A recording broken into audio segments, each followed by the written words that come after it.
Autoridades presentes, señoras y señores, muy buenos días.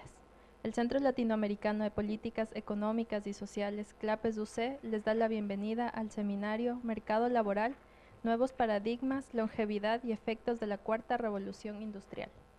También saludamos a quienes nos siguen por streaming en nuestra página clapesuc.cl. Al final del día, las presentaciones y el video de este seminario estarán disponibles en nuestro sitio web. Agradecemos a los expertos y expositores que hoy nos acompañan.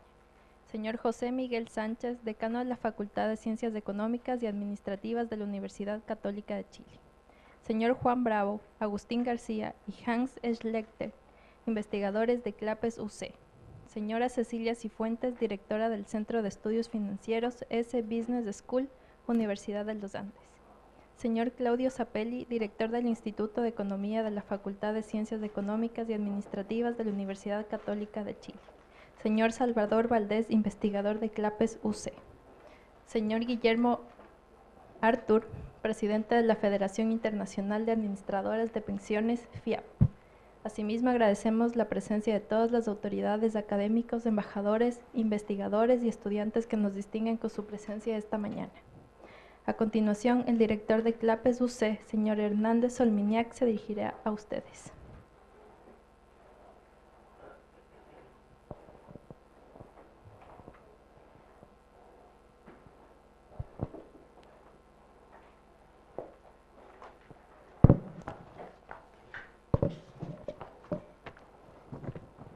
Muy buenos días. Muchas gracias por su asistencia a ustedes y a los que nos ven por streaming y a todos los expositores que tenemos hoy día. Ya fueron presentados, así que muchas gracias y bienvenidos a este nuevo seminario CLAPES UC, que en esta ocasión el tema que nos convoca, como decíamos, era el mercado laboral, nuevos paradigmas, longevidad y efectos de la cuarta revolución industrial. ¿Qué duda cabe que la automatización impactará no solo la relación entre empleado y empleador, sino también en la formación de capital humano, en la intencionalidad laboral, en la productividad, en la optimización de los procesos, en la desigualdad del ingreso, entre muchas otras aristas? Pero no debemos mirar esta etapa con miedo, sino más bien como una oportunidad, y por eso debatir sobre ella y subirnos al carro lo antes posible. Así como a finales del siglo XVII irrumpe la máquina a vapor, ahora serán tecnologías como los robots integrados, la inteligencia artificial, los responsables de una nueva transformación, la que se ha llamado la cuarta revolución industrial, donde apuntan a converger todas las tecnologías digitales, físicas y biológicas. Serán la velocidad, el alcance y el impacto de los sistemas los que marcarán la pauta de la estrategia de alta tecnología. Y por cierto, la Internet de las cosas jugará un rol fundamental.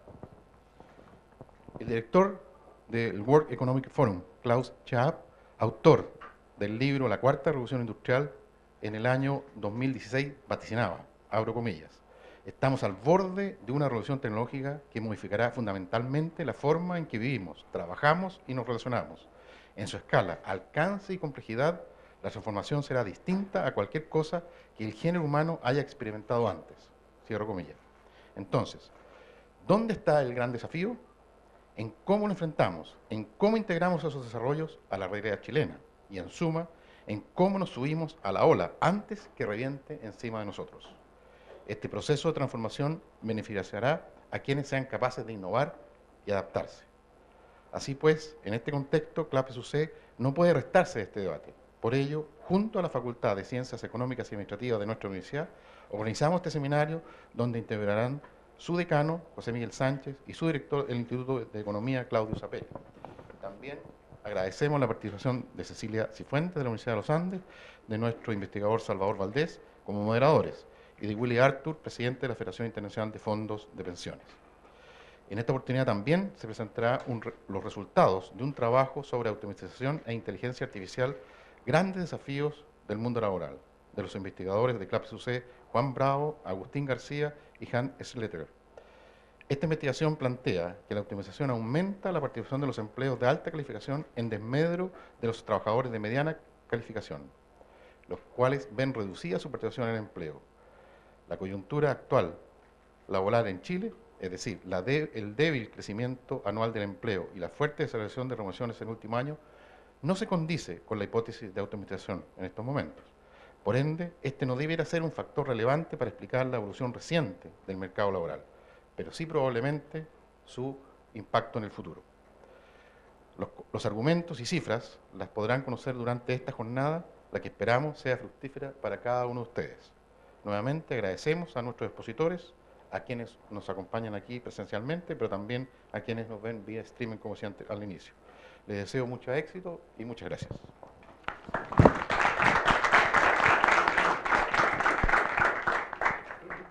Gracias. Ahora presentará una introducción el señor decano de la Facultad de Ciencias Económicas y Administrativas de la UC, José Miguel Sánchez.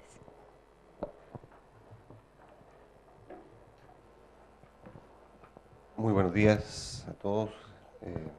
También me sumo a los agradecimientos que acaba de dar Hernán por su presencia esta mañana para debatir de este tema que, como él decía, es un tema de enorme relevancia. Yendo un poco más al tema que nos convoca, la preocupación del impacto sobre el mercado del trabajo de los cambios tecnológicos no es una preocupación nueva, es una preocupación que nos acompaña desde hace muchos años, asociado a los grandes cambios tecnológicos. Estamos hablando aquí, son de grandes cambios tecnológicos, típicamente lo que llamamos revoluciones industriales. Y que, tal como dice el título, hoy día estamos en lo que se llamaríamos la cuarta, según algunos autores, lo que llamaríamos la cuarta revolución industrial. Y no estamos hablando tampoco de efectos de transición o de ajuste que se producen normalmente en los mercados del trabajo, sino que estamos hablando aquí de cambios tecnológicos que impactarían de una manera estructural en el mercado del trabajo. Alguna gente ha llamado esto desempleo tecnológico, son cambios tecnológicos que de tal impacto, de tal magnitud, que tendrían efectos estructurales en el mercado del trabajo. Esa es la hipótesis, ¿no es cierto? Cómo estos cambios impactarían de una manera permanente, estructural en el mercado del trabajo. Y por lo tanto, cómo nosotros nos adaptamos a esos cambios para poder trabajar de mejor manera, poder enfrentar de mejor manera con estos cambios. Tal como decía Hernán, la primera revolución industrial asociada a la máquina a vapor produjo también una serie de trastornos significativos, las famosas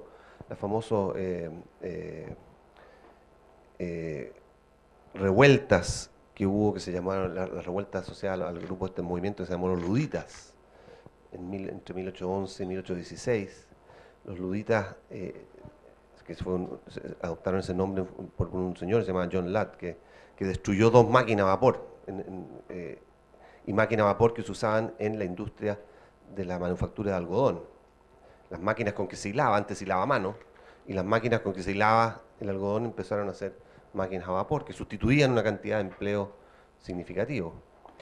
Y los luditas, en este movimiento, en estos disturbios que causaron en esa época, destruyeron máquinas, y por eso se llamó el movimiento ludita en esa época, y que fueron severamente reprimidos por la corona en esos momentos.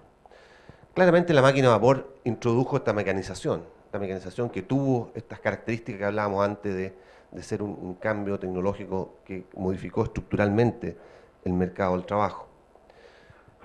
Posteriormente, con la electrificación, otro cambio tecnológico fundamental, la electrificación, a fines del siglo XIX, en 1870, alrededor de esa época, aparece la primera línea de producción eléctrica, que también significa un cambio fundamental en la manera de producir, en la manera de hacer las cosas, y también con impacto significativo.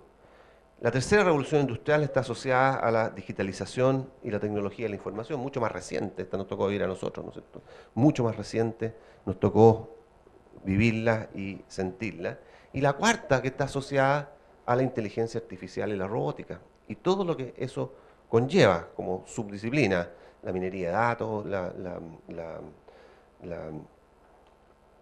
el aprendizaje de máquinas, el famoso machine learning, la visión de máquinas, machine vision, en fin, una serie de elementos que están metidos en la inteligencia artificial que también tendría efectos importantes en el mercado del trabajo. Ahora, siempre la hipótesis es que esto tendría efectos negativos sobre el empleo y sobre el mercado, al menos sobre algún tipo de empleo. Esa es la hipótesis, eso es lo que hay que estudiar, ¿no es cierto? ¿Cuál es el efecto y sobre quiénes impacta esto de manera más permanente? Porque de nuevo, cuando cambia algo en alguna tecnología, siempre hay costo de ajuste, siempre hay reacomodo. Pero no estamos hablando de eso, estamos hablando de algo estructural, de algo que va a cambiar el mercado del trabajo de una manera más permanente, y eso es lo que tenemos que preocuparnos. Ahora, como efecto global agregado, la historia no es muy favorable a la hipótesis de que esto ha tenido un efecto, de que los cambios tecnológicos han tenido un efecto negativo sobre el empleo a nivel global. Al revés, lo que ha significado esto históricamente es un aumento de productividad tan grande que ha empujado la demanda por trabajo. Y al final el trabajo no ha salido perjudicado en términos agregados, hay ciertos grupos que han terminado perjudicados. Y por supuesto, parte del ajuste que hay que hacer o parte de la preocupación que hay que hacer es justamente tratar de que esos grupos no queden postergados y se puedan subir al carro de la tecnología, se podamos subir al carro del progreso y que nadie se quede abajo. La pregunta que tenemos que hacernos ahora entonces es que, si bien la historia, como decía, no favorece la hipótesis de que había un efecto negativo sobre el empleo, sino que al revés, esto ha sido favorable para el empleo, todos estos cambios tecnológicos hasta ahora, la pregunta es si que esta vez va a ser igual, o al revés, o para mantenerlo en negativo, si esta vez va a ser diferente. Hay gente que dice que esta revolución tecnológica tiene características diferentes. De partida es mucho más acelerada. La tasa a la cual cambia la tecnología, a la cual está introduciendo esa tecnología, es nunca vista. Nunca había sido vista en la historia de la humanidad un cambio tecnológico a la velocidad que está ocurriendo ahora. Y por lo tanto, nuevamente eso nos pone una presión adicional. Tenemos que reaccionar y reaccionar rápido. Si no, este cambio tecnológico nos va a pasar por el lado. Y no vamos a ser capaces de subirnos al carro. Entonces, nuevamente la pregunta es, ¿hay cosas distintas en esta revolución tecnológica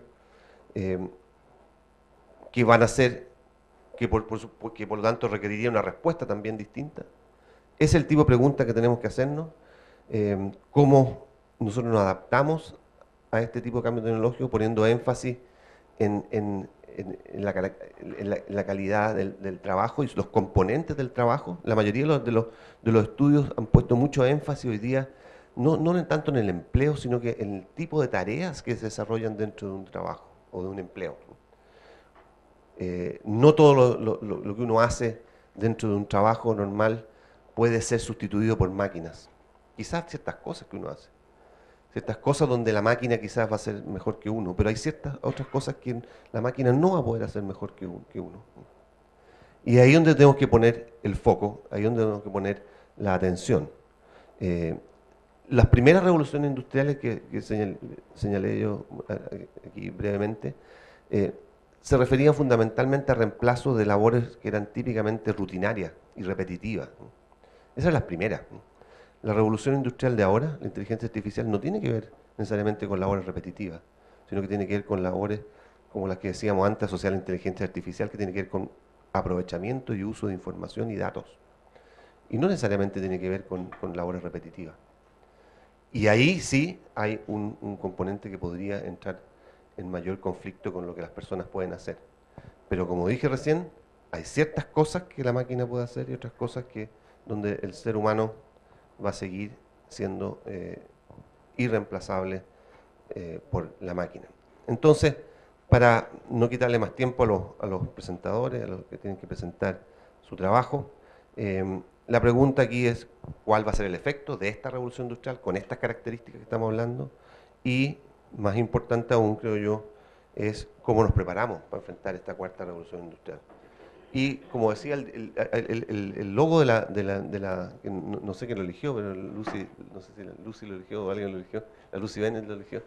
Te felicito porque yo creo que ese mono, ese gran mono, estoy diciendo, no debería haber dicho mono, ese dibujo, ¿no es cierto?, que emula el cuadro de la Capilla Sixtina, ¿no es cierto?, de la creación, es muy significativo porque yo creo, esta es mi opinión, que no tenemos que estar contra las máquinas, sino que aprender a trabajar con ellas. Muchas gracias.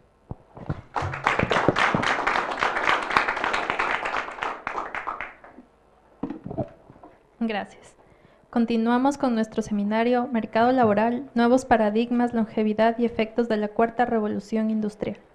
Ahora los investigadores de CLAPES UC, Hans Schlechter y Juan Bravo, presentarán el documento de trabajo Automatización e Inteligencia Artificial, Desafíos del Mercado Laboral, escrito junto a Agustín García.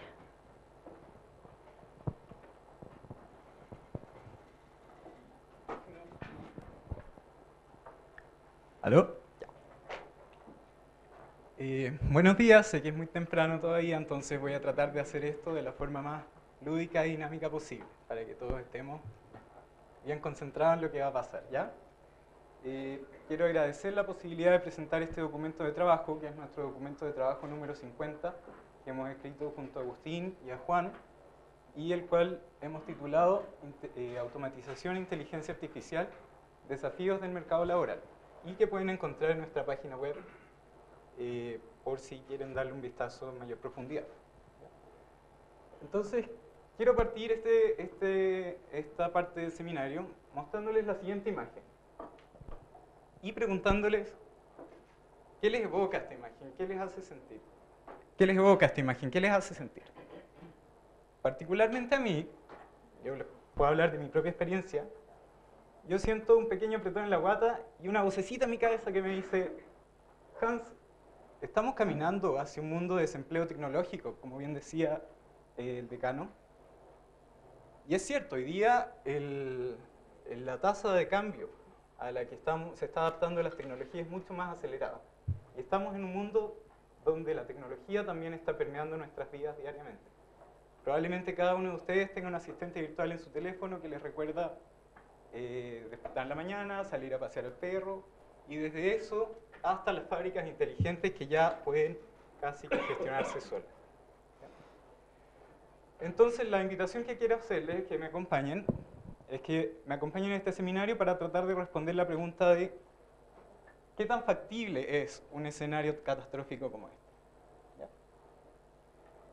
Entonces, como decía el decano, estamos frente a un escenario de cambio tecnológico. Y este cambio tecnológico no es la primera vez que se da en la historia.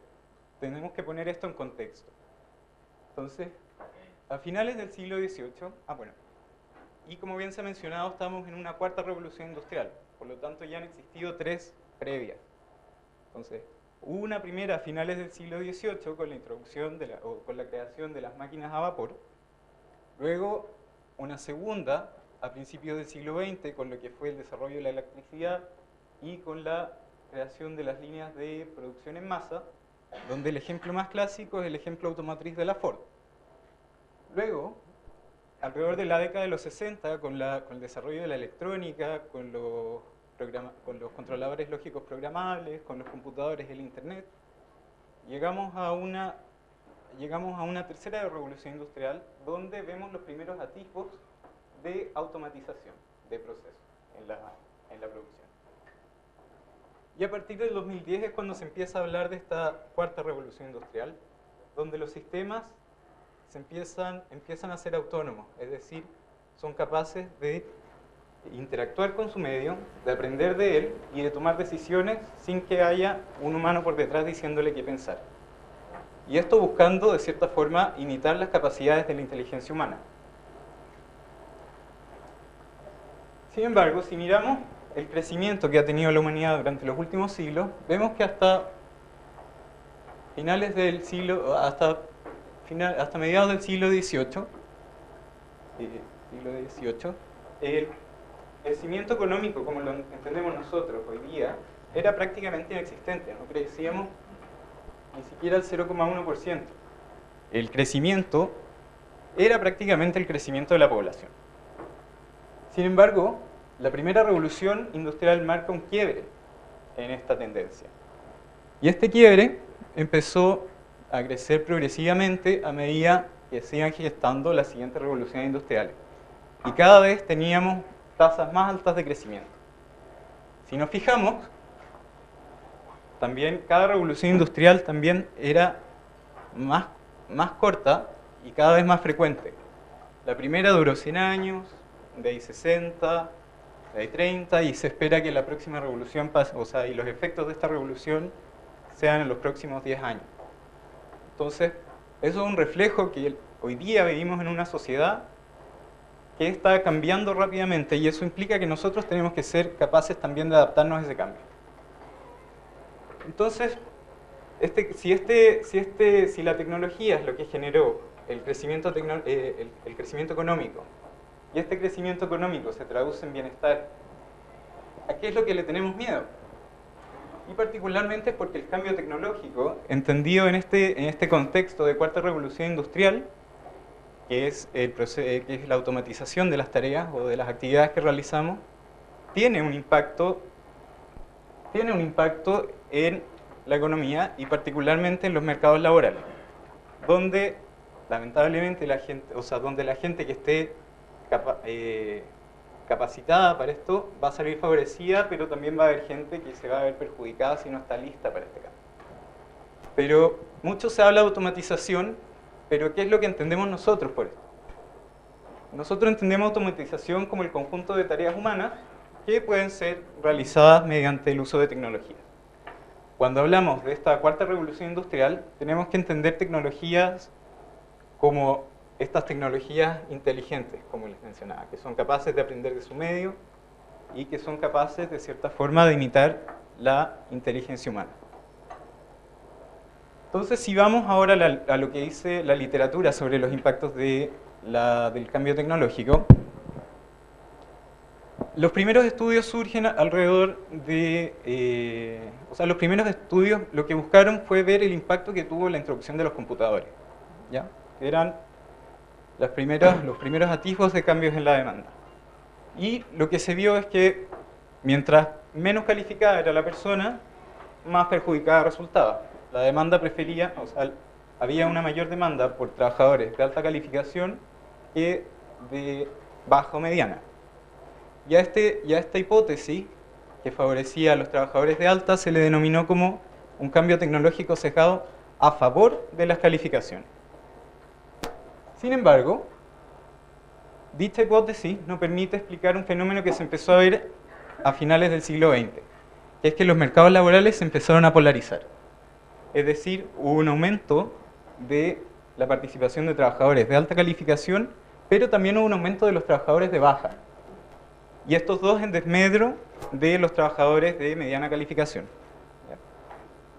Ahora, si uno empieza a mirar cuáles son las tareas que realizan este tipo de trabajadores, es que podemos ver que realizan tareas que normalmente son tareas rutinarias, tanto manuales, como por ejemplo, empacar fruta en cajas o ensamblar autos, a tareas de tipo más analíticas, como son los cálculos, como son mantener los libros contables. Y ahí es cuando se empieza a gestar una segunda hipótesis. Y esta hipótesis decía que la automatización no sustituye las ocupaciones, sino que sustituye las tareas. Y aquí, particularmente aquellas tareas que son rutinarias. Entonces, si miramos este gráfico, vemos que hay una disminución hacia finales del siglo XX de la demanda por tareas que son de tipo rutinario, ya sea manuales o cognitivas. Y hay un aumento de demanda de tareas que son no rutinarias, principalmente en el ámbito cognitivo. ¿Ya? Estos son, por ejemplo, habilidades interactivas como persuadir, negociar, gestionar empresas, o de tipo más analíticos como es la resolución de problemas complejos. ¿Ya? Aquí hay una disminución de la manual no rutinaria, pero es particularmente porque es un caso excepcional porque la tecnología en sí es muy capaz de reemplazar tareas manuales en sí. Y a esta segunda hipótesis se le denominó como el cambio tecnológico sesgado en contra de la rutina. Entonces eran los trabajadores que realizaban tareas rutinarias los que se iban a ver más perjudicados. Entonces, en base a esta hipótesis, nosotros quisimos ilustrar este efecto revisando lo que sucede en el sector manufacturero. Entonces elegimos una muestra de 18 países, todas estas economías desarrolladas, que es donde hay una mayor penetración de lo que ha sido la robótica, y vimos el cambio en la densidad robótica en esos países durante este periodo, entendiendo densidad robótica como el número de robots industriales por cada 10.000 trabajadores en el sector manufacturero. ¿Ya? Entonces, vemos que a 2016 hay 91,1 robots más por cada 10.000 trabajadores de los que había en 2004. ¿Ya? Eso es un incremento bastante considerable. Y este cambio en densidad robótica en esta década se asoció a una caída de la participación del sector manufacturero en el empleo total.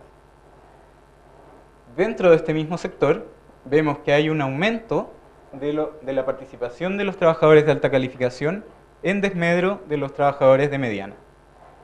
Y el efecto en los trabajadores de baja calificación es relativamente neutro, ¿sabes? Bastante menor en comparación con los otros dos. Entonces eso es evidencia a favor de esta hipótesis de polarización del trabajo. ¿Ya? Ahora, habiendo mirado lo que sucedió y estando parados hoy día en 2018 y viendo hacia el futuro, muchos estudios han tratado de preguntarse, bueno, ¿qué nos queda para adelante? Es decir, ¿qué tan susceptibles son los trabajos a que estos puedan ser reemplazados? Y aquí es cuando surge una serie de estudios, que uno de los más conocidos es el de Frey Osborne, que es bastante citado, que dice que del total de ocupaciones en Estados Unidos el 47% son de alto riesgo de ser reemplazados. Es un número bastante catastrófico y que está bastante en línea con la imagen inicial, ¿cierto? Es decir, el 47% de las ocupaciones podrían ser realizadas por un robot o un algoritmo, ¿cierto? Ahora, esta metodología estuvo basada en la probabilidad de automatización de un trabajo de la ocupación, pero a nivel agregado. Es decir, yo miraba la ocupación y veía que de todas las tareas que realizaba, qué tan factible era que esta ocupación se automatizara. Y ahí es cuando surgen estudios posteriores, como estos tres, que lo que buscan es perfeccionar esta metodología de Frey y decir, pero bueno, si la automatización lo que afecta es la tarea, ¿por qué yo estoy analizando la ocupación a nivel agregado?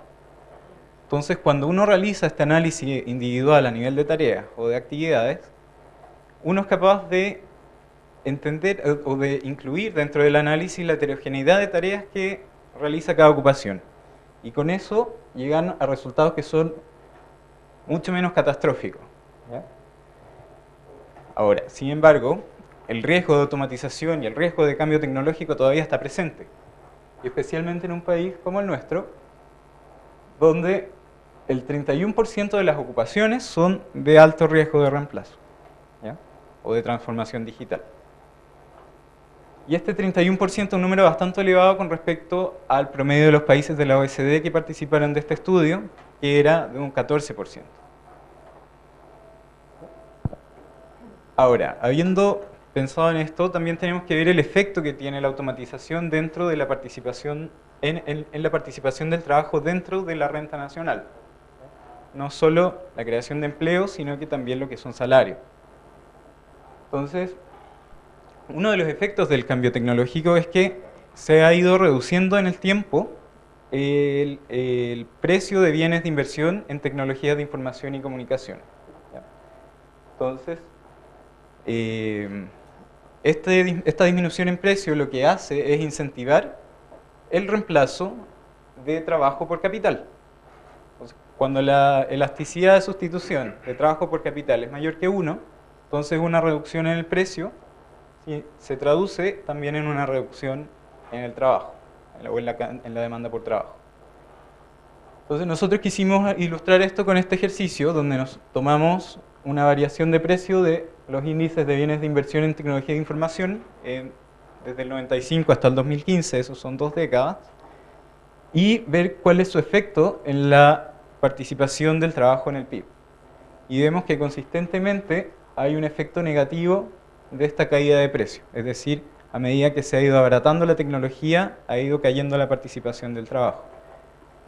Y este efecto no es un efecto que nosotros estemos observando solamente hoy, sino que es un efecto que se viene dando desde hace varias décadas también. ¿Ya?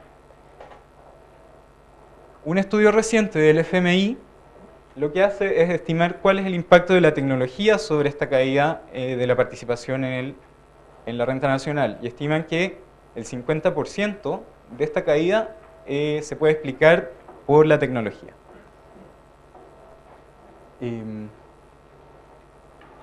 Y por lo tanto, esta caída, el impacto que tiene, ha sido principalmente por la caída de la participación del trabajo de mediana calificación en el empleo total. En resumen, me gustaría que se fueran de este seminario con 3 ideas principales. La primera es que los sectores con mayor exposición a tareas rutinarias son los que se ven más perjudicados, los que pierden más terreno respecto a la generación de empleo. ¿Ya? Por ejemplo, lo que veíamos con el caso manufacturero. En segundo lugar, que también cambia la composición del empleo dentro del mismo sector, favoreciendo a trabajadores de alta en desmedro de trabajadores de mediana. Y finalmente, que la automatización también produce que el trabajo pierda participación dentro de la renta nacional. Y esto principalmente principalmente llevado por la reducción de la participación de los trabajadores de mediana. Entonces, con estas 3 ideas en mente, voy a invitar a Juan a que nos pueda comentar sobre la situación que estamos viviendo hoy día en Chile y cuáles serían las principales políticas públicas. Es decir, como hemos visto, no nos podemos quedar de brazos cruzados esperando que llegue el cambio, este cambio tecnológico. Entonces, tenemos que empezar a prepararnos desde ya. Y una forma de hacer esto es a través de las políticas públicas. Entonces, Juan, te doy la bienvenida al traspaso del micrófono. Muchas gracias. Muy buenos días. Bueno, la idea ahora es aplicar todo esto que hemos investigado a la situación chilena. Entonces, lo primero tiene que ver, como habíamos dicho, los empleos de mediana calificación son los más vulnerables a este riesgo de automatización. Entonces, cuando uno mapea los sectores de la economía chilena, lo que ve es que hay 3 sectores donde hay más del 70% de empleos de mediana calificación, que son aquellas barras rojas. Ese es el porcentaje de empleos de mediana calificación que tiene cada sector. Entonces, los 3 sectores que según este criterio estarían más en riesgo serían la construcción, la industria manufacturera y el sector de transporte y almacenamiento. ¿Por qué esto es importante? Bueno, porque justamente para propósitos de políticas públicas, primero hay que ver dónde estarían esos segmentos de trabajadores más vulnerables. Obviamente aquí hay que hacer una radiografía mucho más detallada. Nosotros vamos a seguir en CLAPES con esta línea de investigación, vamos a seguir avanzando, pero esto es importante para propósito de políticas públicas, ver dónde estarían esencialmente esos trabajadores más vulnerables a los efectos perniciosos de la automatización. Lo segundo que queríamos ver tiene que ver con la coyuntura laboral actual. La verdad es que en el último año, hace unos meses diría yo en realidad, hemos escuchado que la automatización tendría un rol bastante relevante en lo que hemos visto en la debilidad de la creación de empleo y en la fuerte desaceleración de las remuneraciones. Y eso partió esencialmente con los IPOM del Banco Central, donde se mencionaba a los informes de percepción de negocio, que son unos informes trimestrales donde se le consulta a 180 empresas cómo son sus perspectivas de negocio, o sea, cómo estarían sus inversiones, cuáles son las presiones de costos que enfrentan, etc. Y la verdad es que estos informes de percepción, desde que se crearon el año 2016, todas las veces hablan de lo mismo, de que la automatización es un proceso que está ocurriendo y obviamente eso es razonable porque la automatización es justamente un proceso continuo, el cambio tecnológico es un proceso que está permanentemente funcionando y por lo mismo nos llama la atención que se le dé tanto énfasis a ese factor ahora, este último año, cuando en realidad estamos hablando de un proceso permanente. Entonces, nosotros quisimos examinar las cifras y partimos viendo primero la creación anual de empleo.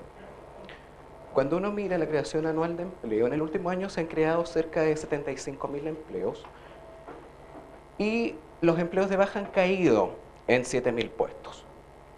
Los de alta han tenido un muy pequeño incremento de poco más de 3.000. Hay un segmento de trabajadores no identificados que no se les puede clasificar según un nivel de calificación, esos han aumentado en cerca de 7.000. y los de mediana calificación han aumentado en 71.000. O sea, esta economía esencialmente está creando empleos de mediana calificación. El 96% de la creación de empleo en Chile es de empleos de mediana calificación. Entonces, aquí la verdad es que hay poco sustento para afirmar una hipótesis de automatización como un factor relevante en lo que está ocurriendo, porque sabemos que la hipótesis de automatización predice lo opuesto, o sea, este tipo de empleo en realidad debería estar empezando a perder terreno más que a ganarlo. Pero esto podría estar sucio porque este es todo el empleo, o sea, uno en realidad debería quizás enfocarse en el empleo asalariado en el sector privado, o sea, ver realmente la generación de puestos de trabajo y omitir lo que tiene que ver con el empleo independiente. Así que veamos la creación de empleo asalariado en el sector privado. Hay una pequeña destrucción de trabajos no identificados de 1.000 puestos, el empleo de alta aumenta en cerca de 1.600 puestos, los de baja calificación aumentan en más de 7.000 y los de mediana aumentan en 51.000. O sea, la verdad es que en el empleo asalariado en el sector privado está ocurriendo esencialmente lo mismo. Vámonos a las participaciones. Aquí examinamos las participaciones de los empleos de alta calificación en el empleo total, en el empleo asalariado privado y en los tres sectores que son los más importantes en materia de creación de empleo en la economía chilena. Esos tres sectores, el comercio, la manufactura, el sector agropecuario silvícola, explican en torno al 40% de todo el empleo. Entonces, quisimos examinar.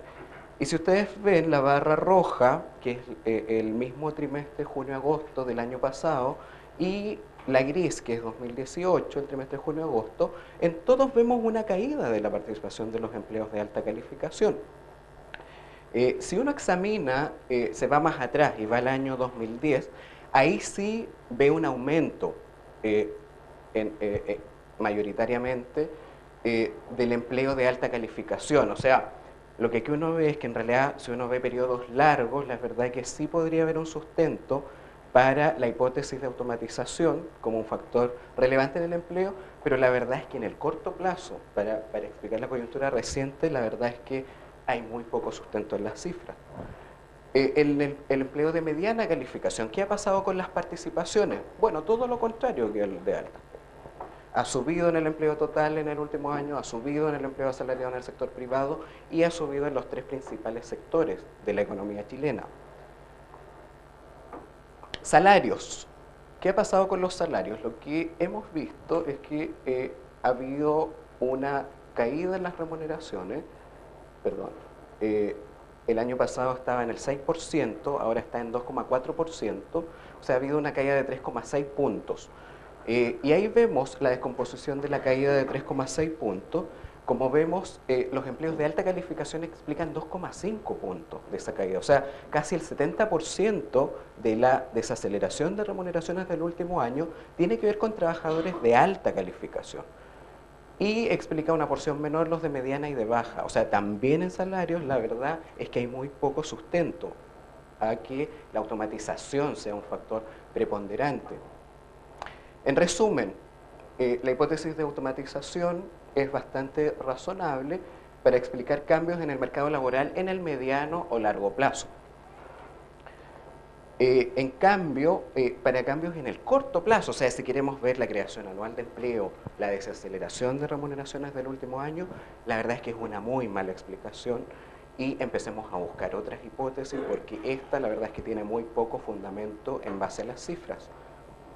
Bueno, y para terminar, nosotros también en CLAPE siempre nos gusta ser propositivos, hacer propuestas para enfrentar estos desafíos, y esto lo dividimos esencialmente en dos pilares. El primero tiene que ver con la educación, la capacitación y la formación continua.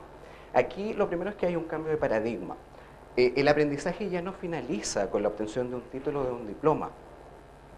La verdad es que ahora las capacidades de las personas tienen que estar permanentemente adaptándose a los cambios.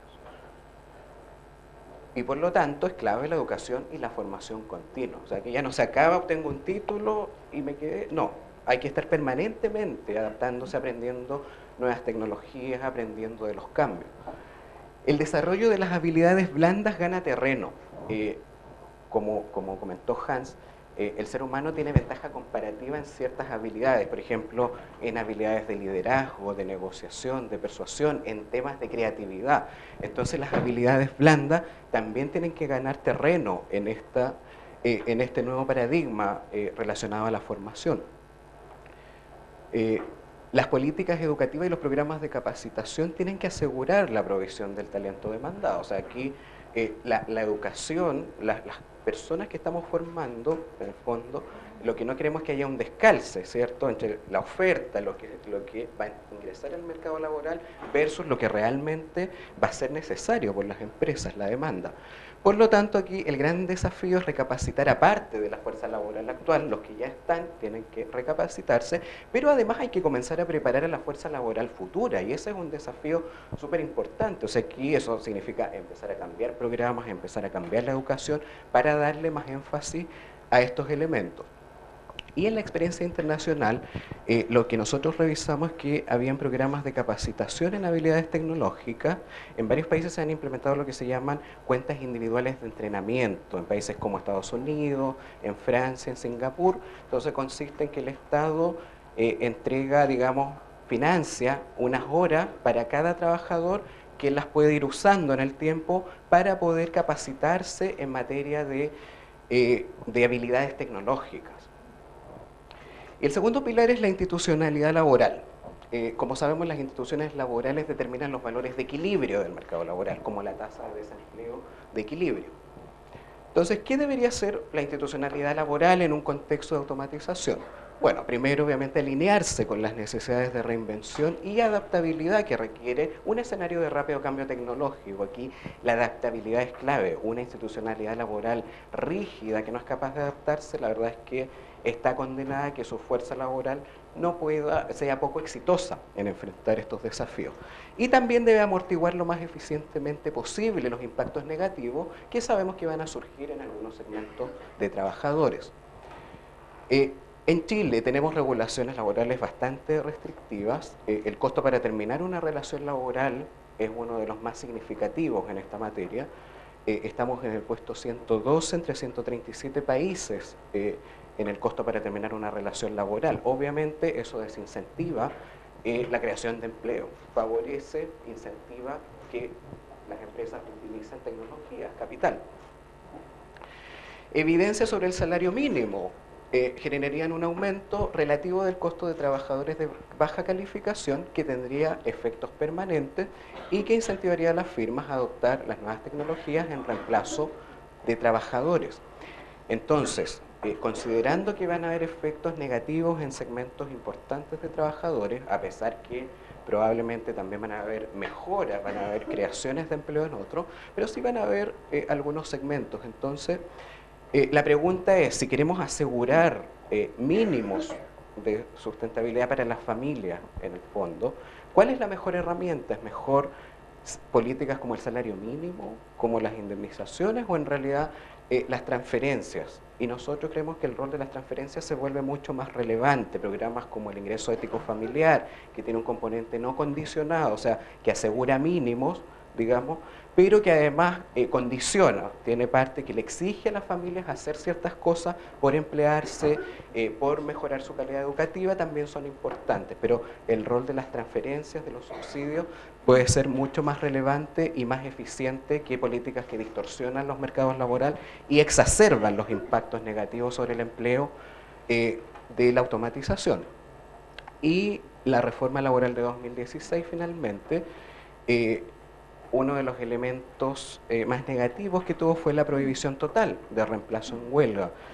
Aquí nos pasamos a un extremo. La verdad es que los países de la OCDE casi todos tienen un tipo de reemplazo parcial. Y aquí pasamos a reemplazo total, o sea, se prohíbe todo tipo de reemplazo. Y eso generó el tema de los servicios mínimos, que como sabemos ha judicializado mucho las negociaciones colectivas y en definitiva también significa favorecer la adopción de tecnologías respecto al trabajo. Una cosa positiva que tuvo la reforma laboral de 2016 fue la ampliación de materias de negociación. Aquí se pusieron, se estableció la posibilidad de acuerdos para recapacitar a los trabajadores, de hacer reconversión productiva de los trabajadores, y justamente por ahí va la cosa. O sea, lo que las peleas donde de verdad si queremos asegurar los empleos, probablemente tiene que ver con eso, con que nos podamos adaptar a los cambios. Así que ese fue un elemento positivo y que ojalá se pueda aprovechar. Así que bueno, en definitiva, aquí hay un desafío bastante importante para toda la sociedad, para el gobierno en poder adelantarse, ser proactivo en materia de política, para los empleadores, para los trabajadores y también para los investigadores. Nosotros en CLAPES UC vamos a seguir trabajando en esta línea de investigación, y lo que buscamos es que ojalá nuestra investigación pueda ser un aporte para la realización de buenas políticas públicas. Así que muchas gracias.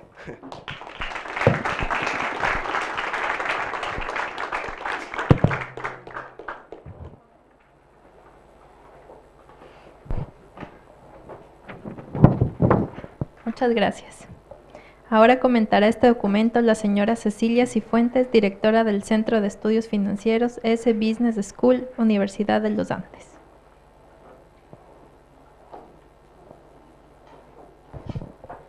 Bueno, muy buenos días a todos. Muchas gracias a CLAPES por la invitación a comentar este artículo. Y quisiera decir primero que el artículo me gustó bastante por dos razones. Porque creo que es un tema tremendamente relevante, que está teniendo impactos y ya los está teniendo, y es lo que viene en el fondo. Y la segunda razón es que está bastante entretenido de leer y bastante fácil, así que lo recomiendo. Así que muchas gracias. Hay algunos puntos en los que yo creo que podrían ameritar un poquito más de investigación, pero me parece un paso muy interesante. Ellos se reconoce en el paper que en algunos casos lo que se está determinando son correlaciones y no causalidades, y por eso hay veces que se requiere un poquito más de investigación.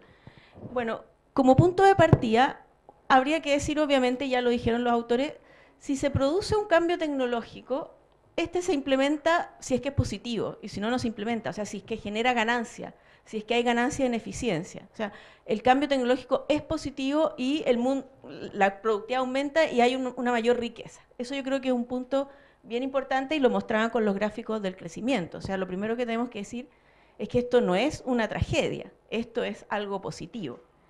Ahora, es verdad que los robots pueden sustituir trabajo humano, de hecho ya lo están haciendo. Y si uno analiza a lo mejor por sectores específicos, los efectos de la automatización ya se están produciendo, aunque a lo mejor a nivel macro no sean todavía muy significativos.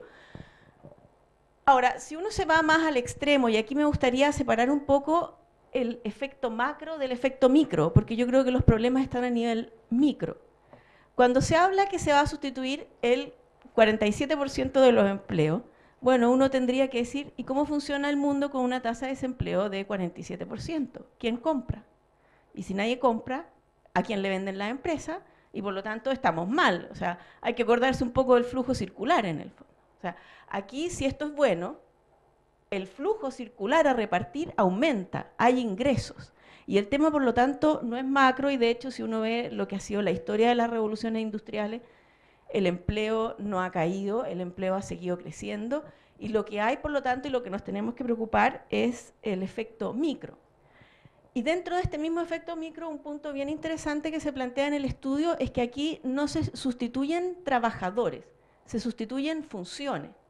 Y aquí se me va a caer un poco el carnet de identidad, pero yo me acuerdo cuando empecé a hacer investigación económica, cuando estaba recién saliendo de la universidad y quería hacer una investigación, tenía que ir a la biblioteca del Banco Central, sacarle fotocopias a los boletines, hartas fotocopias, después volver a mi oficina y ponerme a tipear los datos. Esa era la forma en que uno armaba una base de datos, que uno se podía demorar en una base de datos no muy significativa un día completo. Ahora eso mismo uno lo hace, no sé, en 5 minutos, y puede ser en menos si tiene un computador. No significa que me quede sin pega en el fondo, sino que me quedo mucho tiempo libre para hacer otras cosas. Y en ese sentido, en este proceso de sustitución de funciones, lo que hay es un aumento de productividad de los trabajadores. que liberan tiempo que antes destinaban a tareas que se pueden automatizar y lo dedican a otras tareas. Entonces, eso también me parece que es un punto importante y ahí el dramatismo de la revolución tecnológica disminuye. Lo mismo ocurre, por ejemplo, con lo que uno ve con las secretarias en el fondo. Es verdad que ha disminuido el número de secretarias, pero lo que hacen las secretarias son ahora funciones distintas de las que hacían a lo mejor hace 20 o 30 años.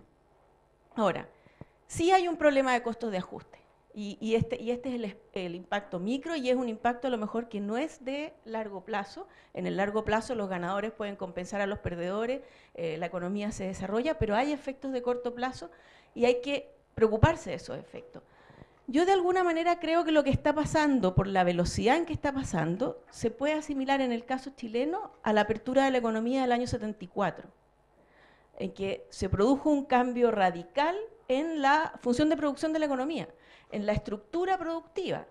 De alguna manera no es un cambio tecnológico, pero es algo que obliga a cambiar completamente la estructura de trabajos. Y fue bastante rápida. No hay cifras muy confiables de estadísticas de desempleo en ese periodo. De hecho, las estadísticas del Banco Central son posteriores, las estadísticas de la encuesta de la Chile también. Entonces empecé a investigar qué datos había, encontré algunas tesis con datos, y lo que uno vio ahí sí fue un aumento bien importante del desempleo. O sea, el desempleo se duplicó, la tasa de desempleo se duplicó. Hay muchos otros factores que explican ese fenómeno, y el año 75 tuvimos la crisis del petróleo y eso fue bien dramático, pero sin duda que la apertura de la economía, que es tremendamente beneficiosa y que la reconocemos como algo que permitió un desarrollo muy significativo de las tasas de crecimiento en Chile, en el corto plazo tuvo efectos complejos en el empleo. Y en ese sentido, este efecto micro yo creo que sí es importante tenerlo en cuenta. ¿Por qué? Porque dado como es la sociedad civil ahora, lo bastante más empoderada que está la sociedad civil, si la situación empieza a generar un poco de problema, vamos a tener a lo mejor marchas por el tema del desempleo en el fondo. O sea, yo creo que hay que ocuparse del tema desde el punto de vista de las políticas públicas, porque puede tener efecto. Es verdad que estas revoluciones se han producido antes, pero esta es más rápida. Y por eso yo creo que un punto de comparación un poco más aproximado es este proceso de apertura comercial, y en dos sentidos, en que es tremendamente beneficioso para el país. O sea, el país gana con la automatización porque genera ganancia en eficiencia, pero en el corto plazo tenemos costos de ajuste que hay que mirar. Ahora, respecto a puntos específicos que toca el paper, se habla de esta caída de la participación del empleo industrial y que esto sería una consecuencia de la automatización. Yo creo que es válida la hipótesis, pero también uno podría pensar que lo que está ocurriendo y que tiene que ver también con el crecimiento de la economía es que más que darse una caída del empleo industrial, hay un aumento del sector servicios y que de alguna manera esa caída del empleo industrial son empleos que se están yendo al sector servicios por una mayor elasticidad de demanda de los servicios, y en ese sentido esto, más que ser algo que perjudica, beneficia a los trabajadores, porque entonces habría que estudiar a lo mejor qué pasa con los salarios y lo que está ocurriendo en el sector servicios, porque yo creo que puede haber de los dos factores, pero es interesante analizar ese otro punto. Lo mismo respecto a esta caída de los bienes de capital, que implica una disminución en la participación del trabajo en el ingreso nacional. Yo creo que es efectivo, pero puede haber otro factor operando ahí, que es la globalización. ¿En qué sentido? Sabemos que los mercados laborales en general en los países, o sea, el mercado laboral no es un mercado en general muy competitivo en el sentido de que los trabajadores se puedan ir de un país a otro donde haya mejores salarios. Hay poca movilidad, ahora está aumentando en los últimos años, pero la movilidad de trabajo es probablemente la más reducida si uno compara bienes o bienes de capital. La movilidad del trabajo es un poco más reducida. Pero los efectos de la globalización se producen igual en el trabajo a través de las caídas de precios de bienes que hay producto de la globalización, y eso implica menores salarios para los trabajadores que están en los sectores en que hay competencia en los bienes. Entonces ese es otro punto que podría estar influyendo ahí. Ahora, ya cuando nos vamos y esto me pareció obviamente un punto muy importante del estudio, es el rol de las políticas públicas en esto. Y obviamente es un rol clave. Y como ustedes señalan, aquí hay dos pilares. El primer pilar es el pilar de capacitación, que yo creo que tenemos déficit bien importantes en materias de capacitación. Yo creo que ahí hay que hacer una transformación bien estructural. El ministro del Trabajo ha anunciado que la va a hacer, pero hemos tenido anuncios similares en gobiernos anteriores, entonces ver para creer en este caso, porque es un tema que no es fácil. Ahora, la sociedad civil también juega un rol acá, y comentando mi asistencia a este seminario con mis colegas en el ESE, uno de ellos me comentó de la existencia de una fundación que me pareció súper relevante. Es un ejemplo muy puntual, pero me pareció súper interesante como experiencia. Hay una fundación que se llama la Fundación Caley, que preocupada por este tema, está haciendo capacitación gratuita de 5 meses de duración, jornada completa, o sea, un trabajo completo, en Machine Learning a jóvenes vulnerables, de 20 años hacia arriba, que normalmente están en este grupo que se llaman los nini, o sea, jóvenes que no están ni estudiando ni trabajando. Les enseñan, y aquí yo no soy experta, así que les enseñan el lenguaje Python, a programar en Python. ¿Python? Ya, bueno, les enseñan y al parecer, por lo que me explicaba este colega mío, este es un lenguaje que es el que más se está usando ahora y que es de gran valor en las empresas y que va muy orientado a lo que es el cambio tecnológico que tenemos que hacer.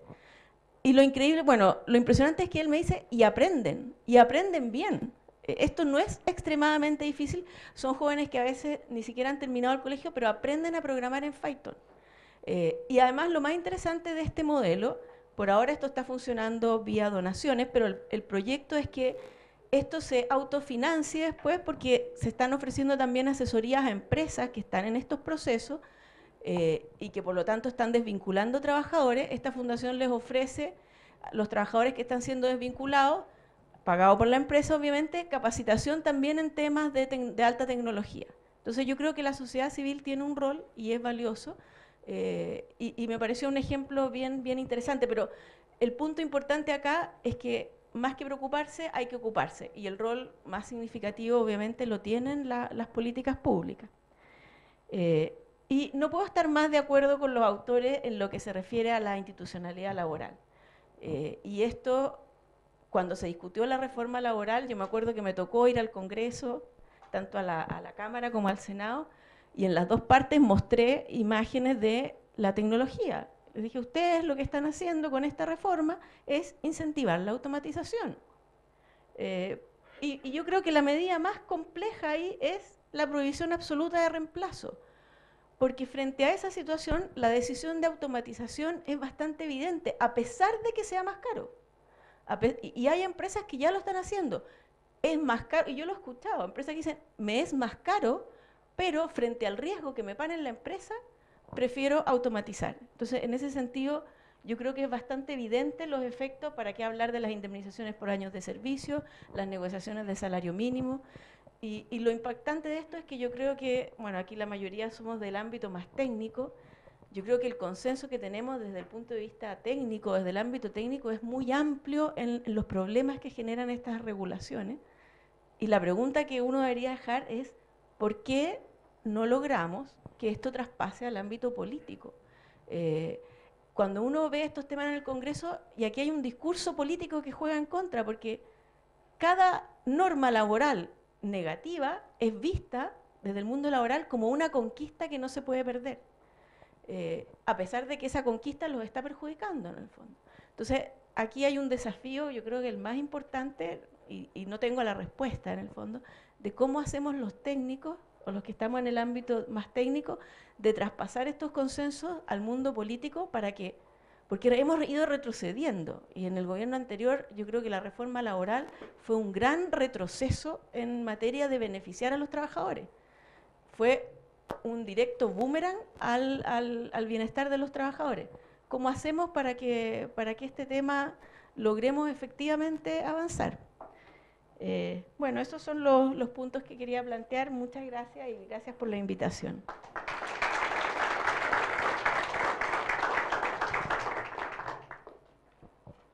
Muchas gracias. A continuación, el director del Instituto de Economía de la Facultad de Ciencias Económicas y Administrativas de la UC, señor Claudio Zapelli, presentará su documento Automatización y Longevidad, Políticas Públicas para el sobrevivir y el desafío. Para sobrevivir el desafío. Muchas gracias. Bueno, quiero partir por agradecerle a FIAP, a Guillermo Arthur, que está ahí, que es quien me invitó a reflexionar sobre el tema. Específicamente, se me pidió que reflexionara sobre la manera de aumentar la formalidad en el mercado laboral y de aumentar el ahorro. Apenas comenzado, también se me dijo, bueno, pero pensemos en grande, ¿ya? Y esto está pensado en grande.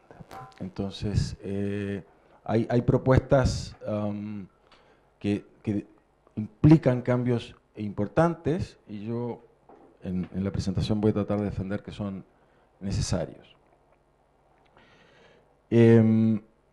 Entonces, bueno, la verdad que encaja bastante bien mi presentación en el razonamiento que se ha dado anteriormente. Yo doy por hecho, no me pongo a analizar el tema de la robotización o la automatización, lo tomo como un hecho, ¿sí?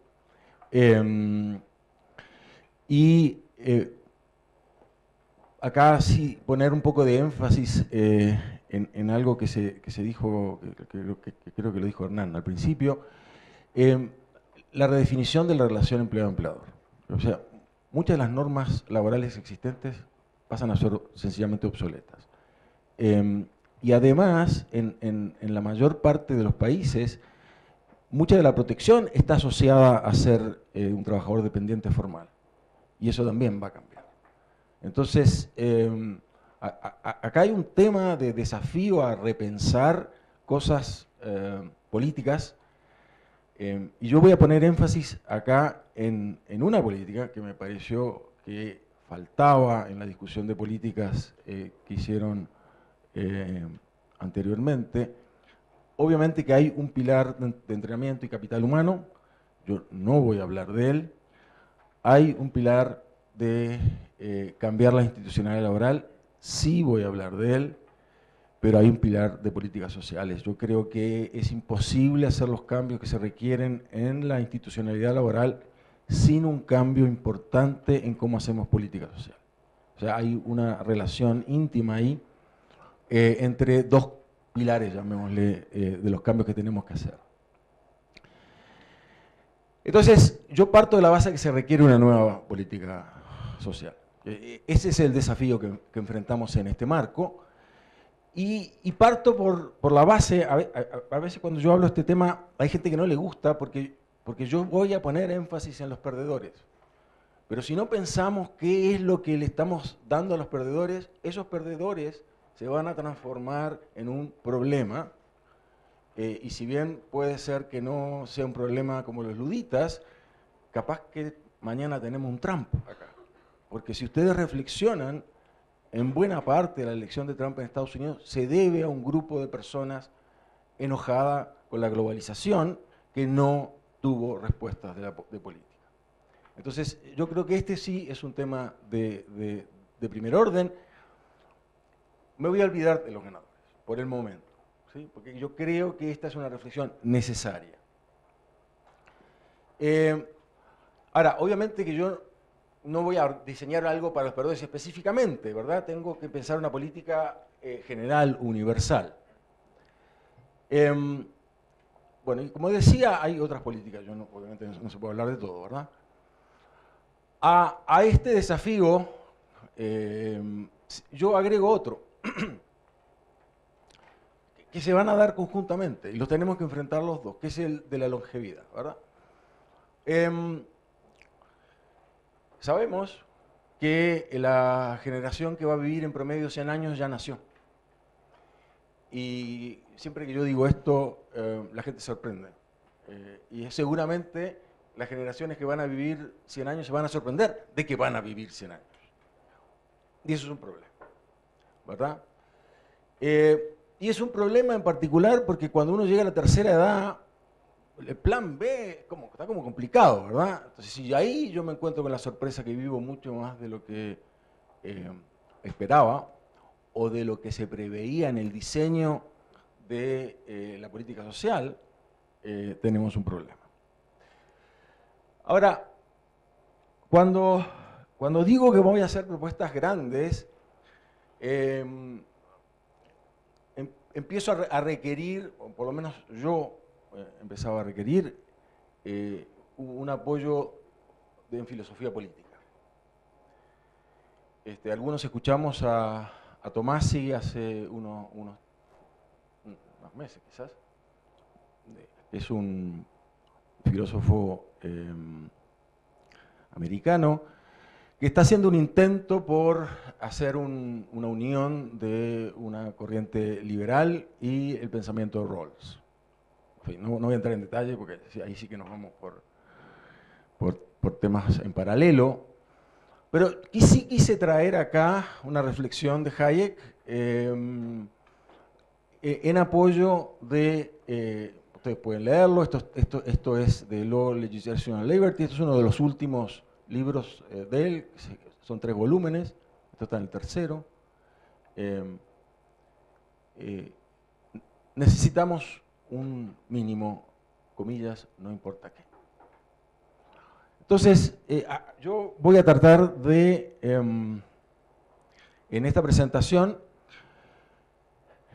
poner una propuesta sobre la mesa, no es más que eso la intención, que cumple con ese desafío. Asegurar que las personas tendrán un mínimo, no importa qué. Esto no solo es una política antipobreza, forma parte de la política de seguridad social, ¿verdad? Ya se ha insistido mucho en la necesidad de cambio de la regulación laboral y cómo eso nos haría la tarea más fácil, ¿verdad? El tema es que con mala regulación laboral hay más perdedores de lo que es necesario, ¿sí? ¿Y para qué? ¿Verdad? ¿Para qué? Y acá está este objetivo que después yo le voy a dar cierto énfasis. Es importante aumentar la formalidad, ¿verdad? Esto aumenta el ahorro y el aumento del ahorro, en particular el ahorro de largo plazo, bueno, es la forma privada de asegurarse, ¿verdad? Entonces, este es un objetivo importante. En el trabajo está más discutido este tema, específicamente yo no le voy a poner mucho énfasis en la presentación, sino sería muy larga. Ahora, esta transparencia está escrita hace tiempo, pero hoy que el Parlamento tiene un montón enorme de proyectos, ¿verdad? Que se habla de que hay gente molesta, de que poniendo tantos proyectos se generan externalidades en el sentido de que se demoran otros. Este tema de en qué poner el esfuerzo es obviamente de primer orden. ¿Qué hacemos? ¿A qué le damos prioridad? Y yo creo que soy eco un poco del consenso al que asistí de los expositores anteriores, que la reforma laboral tiene que ser una prioridad número 1. Yo no lo veo. No va a pasar, probablemente. Es un problema. Ahora, yo creo, como dije antes y lo quiero enfatizar, que la reforma de la política social va a dar sustento, porque el temor de los trabajadores es que se le esté quitando la red de protección, ¿verdad? Entonces, si la política social provee explícitamente una red de protección creíble, entonces, a mi juicio, va a ser más fácil, no digo que sea fácil, más fácil, esta reforma laboral. Y al final, en relación directa al tema de las pensiones, que fue uno de los temas sobre los cuales reflexioné, solo con mejores trabajos vamos a tener mejores pensiones. Hay que mejorar el mercado laboral si queremos mejorar en ese aspecto. Bueno, entonces dije que iba a hacer 2 propuestas grandes en el sentido de que esto no es un conjunto de medidas chiquititas y cambios en el margen, no, esto es un cambio radical. Y yo creo que nos llama a reflexionar hasta qué punto la institucionalidad requiere de un cambio importante, acompañando al cambio importante que va a ocurrir en la economía con los desafíos que estamos enfrentando. Acá está resumido, voy a hablar un poquito, muy brevemente, de cada uno de ellos. En primer lugar, voy a presentar, haciendo mío, lo que es una propuesta del BID. Y esto es una propuesta de Santiago Levy. Hay varios trabajos del BID que elaboran sobre esta propuesta, una propuesta de seguridad social universal. Voy a explicar en un ratito de qué se trata. Una vez que uno propone esto, necesariamente se pregunta qué pasa para el resto, o alternativamente uno puede pensar que esta es la derivada de esta otra propuesta específicamente para la tercera edad. A ver, proponer un impuesto negativo al ingreso, que es lo que se hace en el trabajo, no es nuevo. Lo hicimos en el Consejo de Trabajo y Equidad, al que se le invitó a hacer una reflexión sobre un montón de temas en el primer gobierno de la presidenta Bachelet. Ahí se recomendó. El formato que tomó fue el ingreso ético familiar, y el ingreso ético familiar es realmente un programita chiquitito que de verdad no cumple con el espíritu de lo que se propuso, y voy a explicar ahora por qué. Entonces, mi punto es, se hizo esa propuesta, tenía mucho sustento técnico, y lo que se hizo a raíz de esa propuesta no tiene nada que ver con lo que se propuso en realidad. Entonces, por eso, de vuelta sobre la mesa esta propuesta. El impuesto negativo al ingreso, si uno se lo pone a pensar, no voy a hacer la reflexión aquí, me llevaría un poquito de tiempo, y es un poco abstracto para pasarlo rápido, pero al final el ingreso negativo al ingreso es una versión del ingreso básico universal. Es una propuesta que está dando vueltas. Es una versión. Ahora, tampoco estoy siendo muy novedoso con esto. Todas las instituciones multilaterales están preocupadas por este tema. Justamente por lo que yo estoy argumentando. Porque ven un problema si es que no modificamos la política social. Entonces, el World Development Report del año que viene, que ya hay una versión en borrador en la web, habla de este tema. Este es el tema del World Development Report del Banco Mundial. La CEPAL hizo una reflexión hace un montón de años. El FMI hizo un cálculo de cuánto cuesta. ¿Sí? Ustedes saben que el fondo se preocupa siempre de la parte fiscal. Y todas estas propuestas, obviamente, llevan a que uno se preocupe cuánto cuesta. Y obviamente hay que ser responsable en eso. Yo hago una reflexión respecto de eso, basado en mucho del trabajo que se hizo acá. ¿Cómo se va a ver? A mi juicio, estas propuestas, a la vez de promover la formalidad, y al promover la formalidad, promover la mayor productividad, proveen de un seguro. Y de alguna manera esto promueve la eficiencia y promueve la equidad. Bueno, como digo, hay una interrogante, ¿cuánto va a costar? Voy a hablar del tema. Obviamente que en muchos casos importa el diseño exacto de lo que vamos a hacer, ¿verdad? Entonces uno habla de una política en general, y después los diseños que hacen la bajada pueden tener mucha variabilidad. Voy a dar algunos ejemplos ahora. A ver, en los trabajos del BID sobre este tema, se habla de un objetivo extremadamente ambicioso, pero bueno, no sé por qué nos vamos a ir con chiquita, ¿verdad? O sea, ya. ¿Qué se necesita para eliminar la informalidad?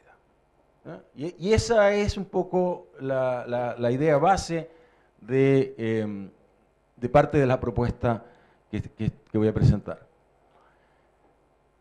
Ok, la informalidad es un problema, sabemos, de múltiples dimensiones, que tiene consecuencias. porque la persona queda excluida de la red de protección, o alternativamente, si trato de incluirla con beneficios no contributivos, como ha pasado en Chile y pasó también en México, empiezo a socavar la base de por qué la gente está en el sistema. ¿Verdad? Los beneficios no contributivos promueven la informalidad. La gente sabe que tiene una red de protección, no importa en cuál esté. Hay altos costos de la formalidad, entre ellos el marco normativo del mercado de trabajo que hablábamos recién, le hace tener altos costos a la formalidad. También una parte de las contribuciones, insisto que es una parte, ¿verdad? Porque los trabajadores en cierto sentido saben que las contribuciones se ahorran, pero bueno, la mala prensa que ha tenido últimamente el esquema, yo creo que socava un poco eso, lamentablemente, ¿verdad? Entonces, en tanto que las contribuciones son vistas como un impuesto, también aumentan los costos de la formalidad. O sea, deja de ser un beneficio mandatado, que es lo que originalmente en el diseño era, y pasa a ser, en parte, un impuesto. Entonces, esta propuesta, que repito, originalmente es del BID, lo que dice es, bueno, hagamos una cosa. Sabemos que vamos a tener un pilar solidario en el futuro. Bueno, financiémoslo desde hoy. Eso es básicamente la propuesta. Entonces, el gobierno empieza a financiar con rentas generales las contribuciones de las personas hasta un determinado máximo, para todo el mundo. Esto se ahorra en la cuenta individual. Y esto da lugar a que hay un mínimo básico universal financiado por las pensiones.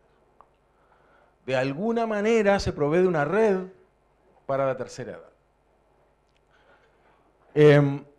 Ahora, como se ve aquí, hay una multiplicidad de diseños posibles y cada uno cuesta más o menos, ¿verdad? Uno puede hacerse la pregunta de cuál es el diseño ideal y ver cuánto va a costar, o alternativamente decir cuánta plata tengo y ver cuál es el diseño que se puede financiar. De las dos maneras se puede pensar. Acá yo no estoy promoviendo un diseño específico, estoy poniendo sobre la mesa la idea. El mínimo universal, en este caso en su variante impuesto negativo al ingreso, el impuesto negativo al ingreso está dando vueltas desde hace décadas, pero solo muy recientemente se ha empezado a tomar en serio. Como les dije antes, había una propuesta en el informe final del Consejo de Trabajo y Equidad que tuvo el siguiente problema, y esto es importante porque es lo que va a tender a hacer el sistema político, va a agarrar y decir, qué buena idea, ya, vamos a colgar algo más en el árbol de Navidad. No, la propuesta es cambiemos el árbol de Navidad. Entonces, son dos cosas que no conversan entre sí. Entonces, el tema aquí, el tema central, es de que esta propuesta reemplaza buena parte de la política social. No en educación, no en salud, esos programas no, pero todas aquellas políticas que tratan de proveer un mínimo, ¿sí?, que en todos los países terminan siendo una suma muy grande. ¿Sí? Yo me acuerdo cuando estábamos en el Consejo de Trabajo y Equidad, le pedimos al Ministerio de Desarrollo Social que nos dijera cuántos programas sociales había en Chile, y la respuesta vino recién después que terminó el trabajo del Consejo, porque hacer el inventario les costó. La respuesta era, no sabemos. ¿Ya? Pero tampoco eran 3, porque al día siguiente me hubieran contado. No, eran 350. ¿Ya? Entonces el punto acá es, este no es el programa 351. No. Porque además no voy a poder financiarlo si es que no hago un cambio. Entonces la propuesta es de cambio, no es una propuesta de un programa más.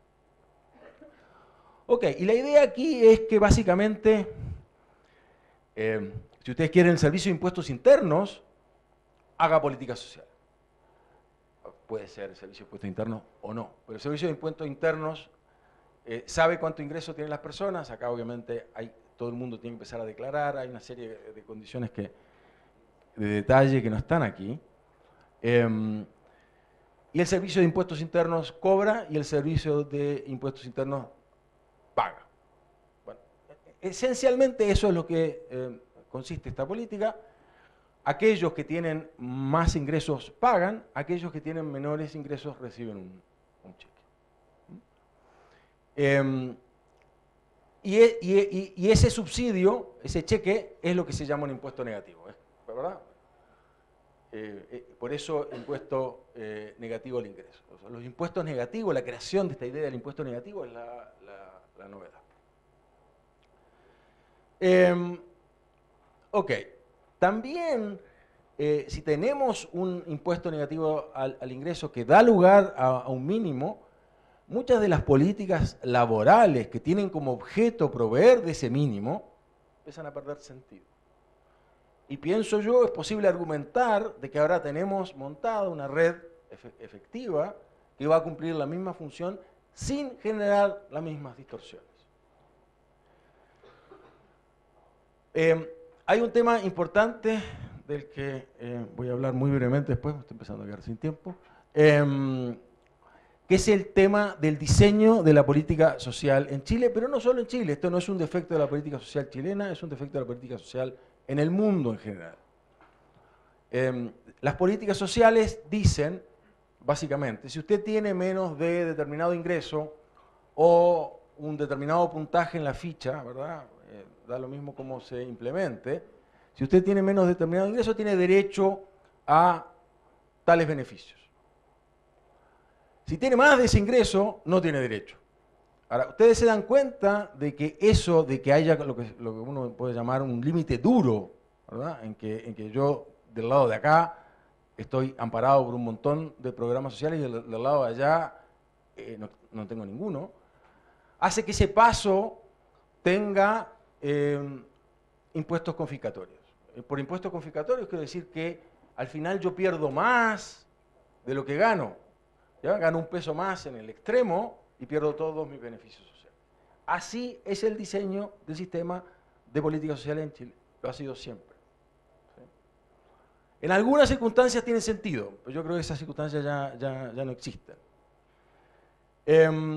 Bueno, y este gran objetivo de la movilidad social, ¿verdad?, de proteger a las clases medias emergentes, yo creo que se logra también. La gente sabe que si pasa para un lado, pierde, pero si vuelve, va a volver a recibirlos. ¿Sí?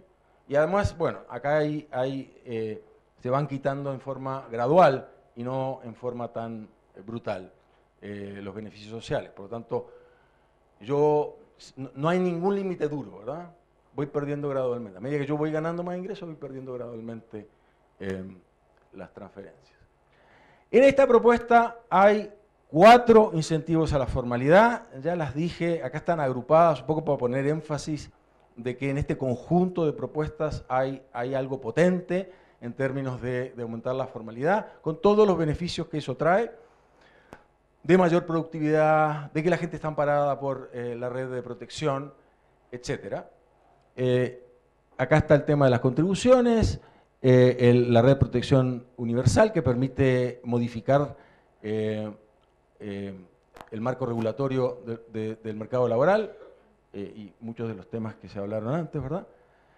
Está el tema de que siendo universal ya no necesito beneficios no contributivos y hablábamos antes del prejuicio que tiene la existencia de beneficios no contributivos. Estos son beneficios que adquiero sin haber contribuido a nada, ¿verdad? Versus los contributivos que son los que adquiero al contribuir. Y está este tema de los impuestos confiscatorios. Este tema uno puede creer que es de poca importancia, pero es de primer orden, ¿sí? Porque estos 350 programas, 80 en Estados Unidos, más de 1000 en la India, ¿sí? Para partir, yo no tengo idea cuál es el efecto neto. Son un montón enorme de programas, ¿verdad? En cambio, esta propuesta sí, es mucho más transparente en ese sentido. Ahora, en la falta de transparencia hay ganadores, pero no los que nosotros queremos que ganen, ¿verdad? O sea, esto no es más que una versión de la famosa trampa de la pobreza, ¿ya? Y en este caso creada por la política pública. Ok, acá hay una lámina de costos y financiamiento. No voy a hablar de ello en detalle, una lata, porque voy a hablar de un montón de números. Los números de arriba básicamente salen del BID o de trabajos que fueron asociados a ese proyecto del BID. Estos de acá abajo son cálculos del Banco Mundial, que están en este reporte del Banco Mundial que yo les dije antes, que los invito a mirarlo. Y en el reporte del Fondo Monetario también de fines del año pasado. Grosso modo, la Seguridad Social Universal sale 1 punto del PIB y el mínimo básico universal, con determinado diseño, por supuesto, sale 2 puntos del PIB. Ahora, yo no quiero minimizar lo que es 3 puntos del PIB, pero no es un disparate. Más aún, si vamos a efectivamente reemplazar todas estas otras políticas sociales que ya están gastando un montón de dinero. Ese dinero va a ir a financiar esto. Bueno, a ver, son políticas grandes y uno puede esperar entonces resultados grandes si es que lo logra hacer. Puse énfasis en el aumento del empleo formal y la productividad. Van a mejorar los incentivos a trabajar, se acaban, por ejemplo, los impuestos confiscatorios, como decía, va a aumentar el ahorro, va a aumentar la recaudación fiscal, parte de esto me lo voy a gastar, pero bueno, para eso está. Va a haber menos pobreza, ¿sí? Y esto tiene más que nada que ver con los cambios en el mercado laboral. Y estamos en una ciudad que tiene la protección universal contra riesgos, que provee de este mínimo, no importa qué, del que hablaba Hayek antes. Bueno, eso. Muchas gracias.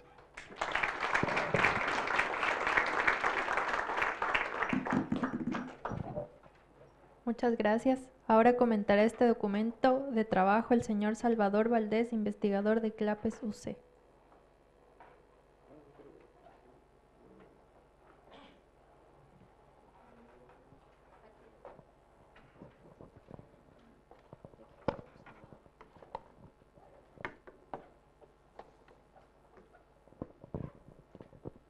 Bueno, muchas gracias por la invitación a comentar este trabajo. Quisiera decir que es un trabajo muy interesante, es ambicioso, cubre muchísimo material. La verdad es que Claudio tuvo poco tiempo para exponer todo el contenido que hay en este trabajo, recomiendo leerlo. Hay información sobre experiencias de otros países que han avanzado con la idea, por ejemplo, del impuesto negativo al ingreso, como Finlandia y algunos estados de Estados Unidos y Canadá. Hay mucho material, pero bueno, es tanto que todos tenemos que abreviar. Ya lo hizo Claudio, yo también, esto es un modesto comentario nada más. Y quisiera partir sobre el tema del diagnóstico. Y claro, sabemos que los mercados laborales no funcionan bien, hay mucha informalidad, ineficiencia e inequidades. También los seguros sociales no funcionan bien tampoco los programas sociales distintos de salud y educación funcionan bien. Esos programas sociales, según el estudio, son 215 programas distintos de educación y salud. Y además de que tenemos una situación de funcionamiento débil, tenemos en el horizonte dos grandes choques: la automatización, que se ha discutido extensamente, el aumento de longevidad. Entonces, esto va a agravar estas falencias. Pero hay más choques, déjenme mencionar más, la caída de la natalidad, por ejemplo, por debajo de la tasa de reemplazo poblacional. Eso es un problema serio. Y hay choques como más de corto plazo. Pareciera que hay una burbuja financiera en China actualmente. Esto puede crear una recesión global, digamos. Así que ahí es muy importante fortalecer todos estos sistemas. y se propone priorizar la reducción de la informalidad laboral, lo cual me parece muy razonable. Sin embargo, quisiera comentar una cosa sobre la adopción del lema que dice buenos empleos traen buenas pensiones. Y hay bastantes antecedentes que ponen en duda este lema. Por ejemplo, en Chile, entre los encuestados por la CACEN 2017 que se declaran asalariados, o sea, dependientes, que están obligados a cotizar, se les pregunta si cotizó el mes anterior. Resulta que el 1% dijo no sé. Bueno, válido, no todos tienen que saber. Pero el 6% no quiso responder. ¿Por qué no quiso responder? Si podría haber dicho no sé. Y el 10% respondió, en mi opinión, de forma desafiante, que no coticé o no se me cotizó. Esto no es una cosa solo de los deciles de bajo ingreso. En el decil de ingreso más alto, el 5% dice no coticé y el 4% no quiso responder. Entonces, ¿qué ocurre? Aquí tenemos una situación de fiscalización. Ni el Servicio de Impuestos Internos ni la Dirección del Trabajo fiscaliza las remuneraciones, que se cumpla la obligación de cotizar. ¿Eso qué significa? Que podemos tener mejores trabajos, por eso voy al lema, pero sin fiscalización del mandato de cotizar no vamos a tener mejores pensiones. Vamos a tener mejores trabajos sin mejores pensiones. Así que sugiero complementar con otro lema: solo con mejor fiscalización tendremos mejores pensiones. Bueno, eso para lo principal del diagnóstico. Ahora vamos a las propuestas del estudio. Aquí en esta lámina hago como una especie de agenda. Hay un nivel 1 que son propuestas de reforma al pilar no contributivo de pensiones de vejez. Aquí hay esos temas. Y el nivel 2, la macro reforma a la política social general. Ahí está el impuesto negativo al ingreso. Y también la reforma a la política laboral. Está todo junto en ese nivel mucho más macro. Y yo me voy a concentrar más, porque tengo pocos minutos, en el tema de las pensiones, que es el nivel 1 solamente. Y la gran propuesta es crear subsidios a las cotizaciones financiados con recursos públicos. Esta es una reforma que ha sido promovida por Santiago Levy y lo ha tomado el BID, etcétera. Digamos, hay dos modalidades, una es la universal y la otra es la focalizada. La otra gran propuesta que Claudio no mencionó en la presentación, que tiene que ver con pensiones, es cambiar o mejorar los instrumentos con que se incentive el ahorro voluntario para la vejez y adoptar más mecanismos de compulsión suave. Voy a tener algo que decir ahí. Sobre la propuesta 1, que es subsidio a las cotizaciones, hay dos modalidades: la focalizada, la universal. El trabajo recomienda la universal, pero no es demasiado detallado. Yo voy a darle más vuelta. ¿A qué implicaría esta propuesta para el actual pilar solidario, PBS y APS? ¿Cuáles son los resultados que atribuye el estudio a esta propuesta? Es que, bueno, va a reducir el impuesto a los empleos con seguridad social, y esto no reduce el monto del flujo de ahorro que va a la cuenta individual, porque el subsidio fiscal justamente reemplaza la cotización. Y esto incentiva la formalidad, sin duda, eso es totalmente correcto, y además se hace ver también válidamente que como el sector formal es más productivo, el aumento de formalidad va a aumentar los ingresos laborales, y eso aumenta el nivel de vida y tiene otros efectos positivos. ¿Cuáles son mis comentarios? Yo diría que el tema del costo fiscal está puesto en términos muy globales, pero sería importante cuantificarlo para Chile. Yo hice un cálculo bien simple. Si el subsidio estuviera referido a un salario mínimo, solamente uno, porque hay varios otros niveles, digamos, un salario mínimo, fuera universal, tendría que pagarle el 11,5% de un salario mínimo a 5,8 cotizantes, millones de cotizantes, 5,8 millones de cotizantes en Chile, que es el número de cotizantes que hay en Chile en un mes normal. Y quizás yo lo aumentaría en un 10% justamente porque aumentaría la formalidad, entonces algún efecto podría tener esto, ¿eh? Bueno, el costo fiscal de esto son 3.900 millones de dólares, ¿eh? Claro, por supuesto puede ser la mitad si es la mitad del subsidio, pero la universalidad es lo que está haciendo que este costo sea muy, muy grande, ¿eh? Y aquí tenemos un problema, como estamos en medio de una discusión de reforma tributaria, es inevitable preguntarse, bueno, ¿y de dónde vienen las fuentes de recursos? Y esto no es menor, porque si depende de cuáles sean, ¿no es cierto? Pero en el corto plazo no se puede bajar el pilar solidario, porque los ya mayores no han estado en este sistema, entonces habría que tener los dos sistemas operando en paralelo, el pilar solidario y este otro subsidio. Y resulta que levantar ese nivel de recursos es caro, y no solo eso. Por ejemplo, si se aumentara el IVA, habría que subirlo desde 19% a 21,7% aproximadamente, ¿eh? Los números gruesos.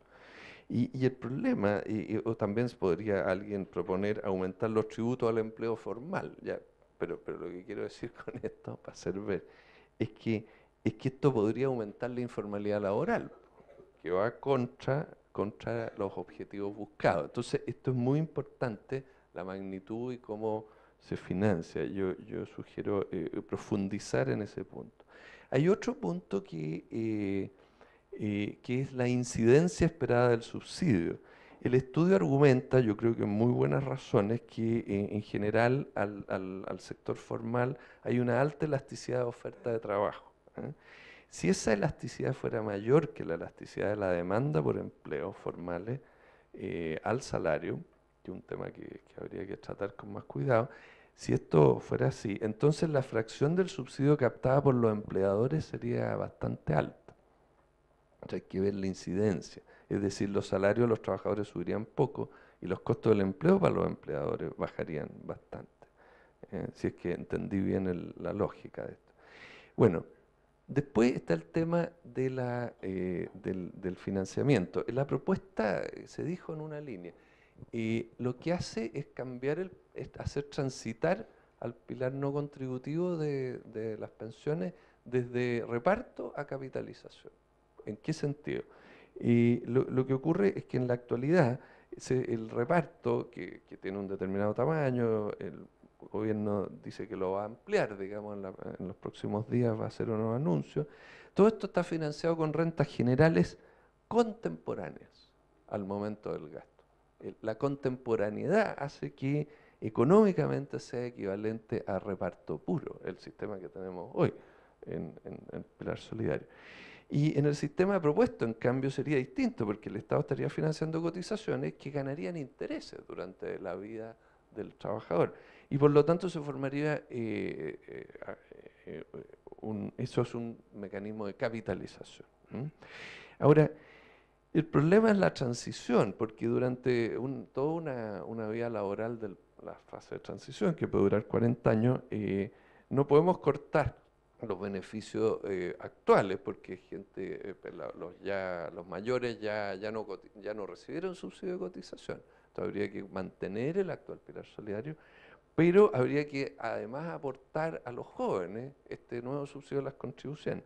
Entonces durante este periodo de transición largo hay que pagar los dos en paralelo, ¿eh? Entonces el costo, esto es importante, hay que cuantificar y ver si tiene sentido. Se debate mucho en política fiscal de que si estas cosas tienen sentido. Por ejemplo, uno podría prefinanciar o capitalizar los futuros gastos de defensa o los futuros gastos del sistema de salud o en realidad los futuros gastos del sistema judicial. Pero también está el famoso dicho, refrán o máxima que dice cada día tiene su afán. Entonces no es tan claro que convenga hacer esto. Esto habría que discutirlo. Hay un punto más, que es que esta propuesta cambiaría la asignación del riesgo agregado en el primer pilar. En la actualidad, el pilar solidario es de beneficio definido en el siguiente sentido. Los pensionados no absorben nada de las variaciones en los ingresos del fisco o de la economía. Simplemente ellos tienen su pensión solidaria y se reajusta por ley etcétera, y ellos están protegidos en términos de fluctuaciones. Ese es el sistema actual y por eso se llama beneficio definido, se dice que es como una renta vitalicia fiscal, digamos, la pensión básica. El sistema que se propone transmite el 100% del riesgo de las inversiones, es decir, de las fluctuaciones en la rentabilidad de los fondos de pensiones, a los beneficiarios del nuevo pilar no contributivo. Entonces, claro, cambia la forma de repartir el riesgo en la economía. Y la cuestión es si eso es deseable o no, y eso sugiero discutirlo con más detalle. Bueno, quisiera dedicar unos minutos a un tema que Claudio no tocó, pero que es bien interesante, está en el trabajo sobre la regulación de compulsión suave. Hay toda una literatura bien importante, y la idea es la siguiente, que la ley inscribiría a todos los trabajadores para cotizar algunos puntos porcentuales más que lo obligatorio, por ejemplo, en vez de 14 puntos, 17 puntos, pero se da a cada uno la opción de salirse, llenando, supongo que un formulario por internet o algo así. Digamos. Esto se hace en algunos países. Esta opción además caducaría cada cierto tiempo, o sea, para permanecer fuera, cada trabajador tendría que ratificar esta decisión cada cierto tiempo. O sea, aquí se está jugando contra la inercia y nos demoramos en hacer las cosas y no somos muy eficientes, y un poco impulsarnos a cotizar, pero sin ser realmente duro. También habría un autoescalamiento por edad. ¿Esto qué significa? Que a medida que las personas aumentamos en edad, nos aumentan la tasa de cotización voluntaria. A lo mejor parte en un 3% y después va subiendo a 4, a 5, 6, etc. Y también puede optar por salirse. Esta es la compulsión suave. ¿Qué resultado atribuye el estudio a esta propuesta? Bueno, impulsar el ahorro voluntario en las cuentas del sistema de pensiones, pero lo interesante es que dice, basado en una serie de estudios bien detallados, que con más eficacia que los actuales incentivos fiscales. ¿Y cuáles son mis comentarios? Uno, en Chile esto ya se intentó, el 2008, en la reforma del 2008 el gobierno propuso y se adoptó una regulación de compulsión suave para los independientes formales, que son aquellas personas naturales que emiten boletas de honorario. El resultado fue que entre el 80 y el 90% de ellos se inscribió todos los años para salirse. Estos porcentajes de salida son mucho mayores que los observados en los experimentos citados en la literatura económica, que se hicieron en otras circunstancias. Esto se puede ver a muchas razones, no quiero dar causa, pero es un hecho y esto es complicado, o sea, significa que no está claro que este tipo de compulsión sea eficaz en Chile, por lo menos en la situación actual. Digamos. Y lo otro es la evidencia que presenta el estudio, bien interesante porque muestra que estas regulaciones, en la medida que sean eficaces, por supuesto, justificaría reducir o eliminar los incentivos fiscales existentes, porque la literatura muestra y se reporta que en comparación serían ineficaces y además regresivos. Entonces,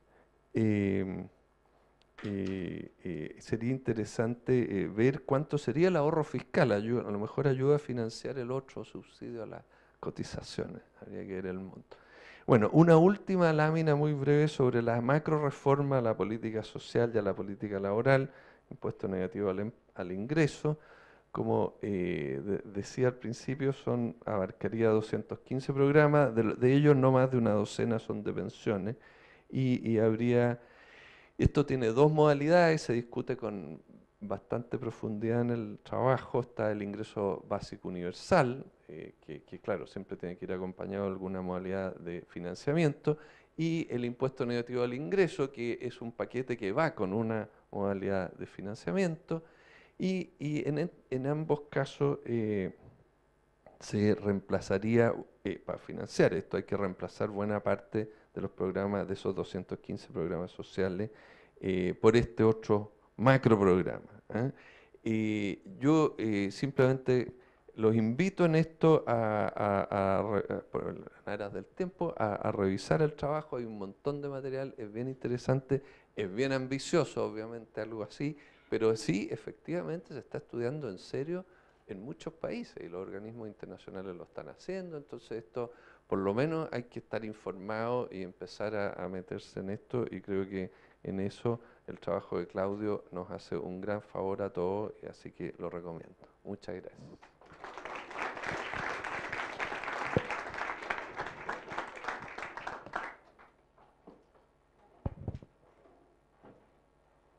Muchas gracias. Ahora, y para cerrar este seminario, dejamos con ustedes al señor Guillermo Artur, presidente de la Federación Internacional de Administradoras de Pensiones, FIAP.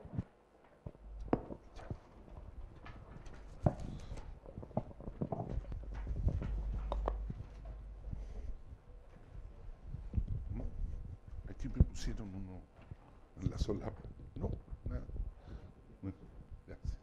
Oye, antes que nada, quiero agradecer muy sinceramente a Clapes que nos haya dado la oportunidad para reflexionar sobre estos temas tan acuciantes para el fortalecimiento y desarrollo de un sistema previsional como el que tenemos en Chile. Algunos comentarios nada más que para el cierre. No obstante que los sistemas de capitalización individual, como el que existe en Chile y en la mayoría de los países de Latinoamérica, es un sistema que evitó los grandes problemas que presentaban los sistemas de reparto. Estamos todavía también desafíos muy profundos.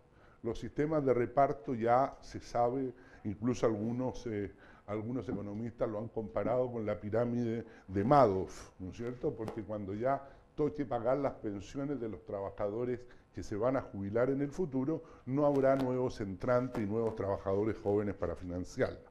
Sin embargo, como digo, pese a la solidez que frente a ese sistema tiene el sistema de capitalización, presentamos unos desafíos muy grandes. El principal también es la longevidad. Las personas hoy día al pensionarse, los hombres tienen una expectativa de vida de sobre 20 años y las mujeres sobre 30 años. Y también el tema de la formalidad, que ha sido el trabajo hecho por Claudio Sapelli y comentado por Salvador. El tema de la formalidad es gravitante en el financiamiento de las pensiones. Hay un último informe de la Superintendencia de AFP que dice que en el primer semestre de este año se pensionaron 60.000 trabajadores, 34.000 mujeres y 26.000 hombres, creo, de los cuales solo el 20% logró cotizar más de 30 años. Y 30 años es el umbral, tú lo rescataste en tu libro, que pone la OIT para recibir pensión completa. Bajo eso no hay pensión completa. Y el 60% cotizó menos de 15 años, que es lo que se requería en el sistema antiguo para tener, no solo para tener pensión, para no perder el ahorro. Por lo tanto, aquí estamos frente a una situación que es extraordinariamente grave y que puede agravarse con todo el tema de la automatización, que si bien en el largo plazo va a mejorar la productividad y es una buena noticia, pero en el corto plazo, sin lugar a duda, puede producir algunos trastornos en el empleo formal. Ahora, los diagnósticos son clarísimos. Frente a esta situación, ¿qué corresponde? Simplemente aumentar el ahorro. Tanto el ahorro obligatorio mediante un incremento en la tasa de cotización, que es muy baja, es la mitad de la de los países de la OECD, como el ahorro voluntario. Aquí Salvador acaba de contarnos, ¿no es cierto?, algunas ideas que se llaman también en la jerga previsional, le llaman el enrolamiento automático, ¿no es cierto? Yo no sé si es completamente traspasable la mala experiencia que se tuvo con los independientes respecto a lo que podría pasar con los trabajadores dependientes, a los cuales se les obligara por defecto a cotizar a un ahorro voluntario con una participación o un matching de parte del empleador. Yo creo que ese enrolamiento automático en otros países ha funcionado bien y debería funcionar bien acá para incrementar los niveles de ahorro y, consiguientemente, de pensiones. Pero Estos diagnósticos que son completamente compartidos, sobre los cuales no existen mayores dudas, sin embargo, nos llevan a soluciones que se han propuesto que se alejan completamente de las verdaderas soluciones que se requieren. Y aquí yo me quiero referir a un comentario que hizo la Cecilia Cifuentes recién, cómo traspasar a los responsables de las políticas públicas estos temas. Es muy difícil, Cecilia. Yo creo que tenemos experiencia en que no siempre se logra aquello. Por ejemplo, yo tuve la experiencia en el caso de Perú. En Perú se discutía cómo mejorar también el nivel de pensiones. Y dentro de las discusiones estuvo, mira, pero al momento de pensionarse deberíamos, para hacer más atractivo el sistema, permitir que los trabajadores puedan retirar una parte de su ahorro y ahí le vamos a dar más tangibilidad al sistema de pensión. Bueno, la discusión comenzó y terminó en autorizar un retiro del 95,5% de los ahorros que tienen acumulados en sus cuentas individuales. Yo recuerdo que fui a conversar con algunos congresistas y todos ellos estaban completamente, muchos de ellos estaban contra esta medida. Y bueno, yo me volví a Chile muy contento, esto se va a rechazar. Sin embargo, coincidió con la segunda vuelta electoral en que doña Keiko quedó muy cerca y se dieron vuelta y aprobaron esta ley, simplemente porque la segunda vuelta.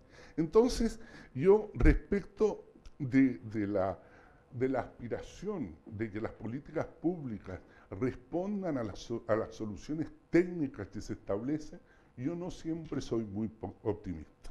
Yo creo que en materia laboral y en materia previsional hay un choque permanente entre intenciones atractivas y malos resultados. Y eso se da por una razón muy simple, porque los que las hacen reciben el amable ruido de los aplausos, pero ya no están para cuando viene la generación que va a sufrir la frustración por esas medidas mal adoptadas. Por eso yo siempre cito una frase de Churchill que decía: el verdadero estadista se distingue del político en que no piensa en la próxima elección, sino en la próxima generación. De manera que yo creo que con esto reitero las felicitaciones a todos los expositores. Creo que los trabajos son extraordinariamente interesantes para seguir reflexionando sobre esto. Como dijo Claudio, su proposición es muy desafiante. Habrá que ver todos los temas relativos al costo, etcétera, pero sin lugar a dudas es una contribución para ver cómo podemos disminuir la formalidad, que es uno de los aspectos por los cuales nosotros tenemos un problema básico en el monto de las pensiones que estamos ofreciendo. Muchas gracias y reitero mi agradecimiento.